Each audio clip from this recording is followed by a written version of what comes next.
The year was 2005, when Steve Jobs had a product conference in Tokyo, announcing the iTunes Music Store is going to start its service for the very first time in Japan. I was on trip in San Francisco and flying back to Tokyo Narita. Coincidentally, he was on the same airplane from Los Angeles, preparing his keynote in Tokyo. I was only 10 years old.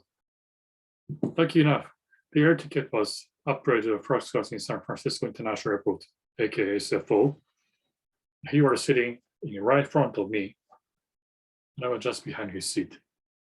Everybody knows him, including flight attendant, and trying to reach out and ask him to take a selfie with him. I was still a little upset. I also asked my dad, "Hey, Papa, who is this guy?" He said, "He's a founder of Apple Computer." I said, "Is that the famous company which is when our product, iPod Nano, 2005 edition?" Show my dad right at the moment like this.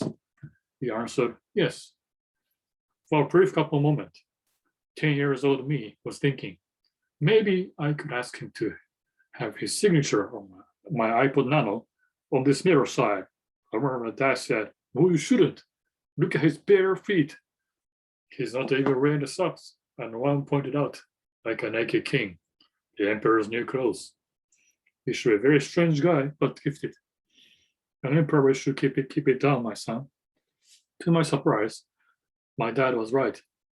He refused and said, 3 simple words. According to Apple's simple is the best policy code of conduct. No photo shoot allowed to the good-looking flight attendant. Very furiously when she asked her to take a selfie with him. He seemed very annoyed and even flabbergasted. Like, what's happening around here? Oh my goodness.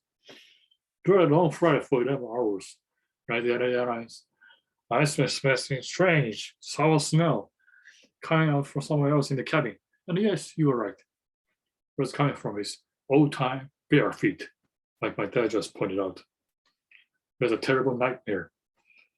And another big surprise, his laptop was Japanese Toshiba. Now I'm thinking, maybe he was testing the market computer's model, UI, and a user interface for the Apple product.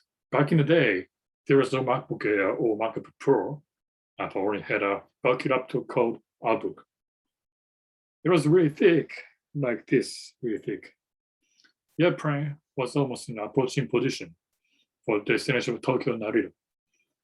I opened the shade and trying to view the landscape of the sky, the scenic view of the Single Peninsula. He suddenly walked towards me and said, "Shut the shade," with a hand gesture, and very mad at me, as a matter of course. As probably a naughty kid, and I opened the shade again. Guess what happened? He again approached me and said, "Shut the shade." He pretty lost his temper like a madman. And again, I was only 10 years old boy. Honestly, I admire him a lot for what he's done for the tech world, but I never met like that jackass in my life. You guys in the same situation, I believe you guys wouldn't be mad at 10 years old kid. Well, everybody knows he's a second businessman with a stubborn brief. I learned from experience that we don't have to change ourselves. We can just be ourselves, right? But sometimes we can accept the real world and adjust a little bit, but not drastically, according to the situation. Failures. I also know that he did so many failures during the product development process for Apple Inc., especially when he was working on the big entire new project, iPod Nano, right here, which pretty soon became a big hit and a big impact for the Sony Walkman, the neck-to-neck rival.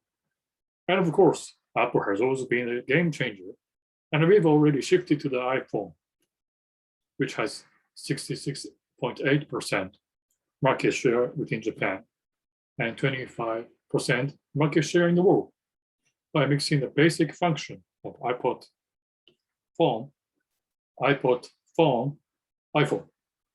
just like he said in 2007, the first introduction of iPhone. This definitely sounds like a paper and apple pen. It's the same idea.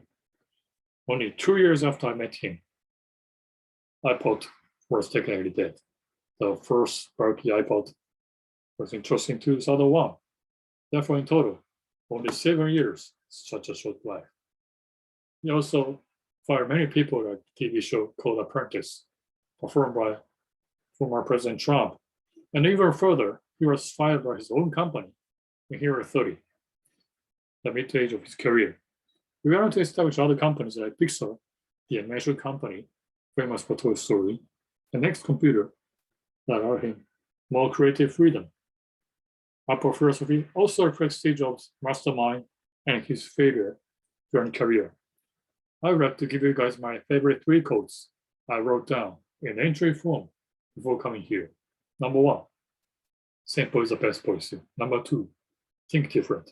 Number 3, stay hungry, stay foolish. Thank you very much for listening. This is the end of my speech.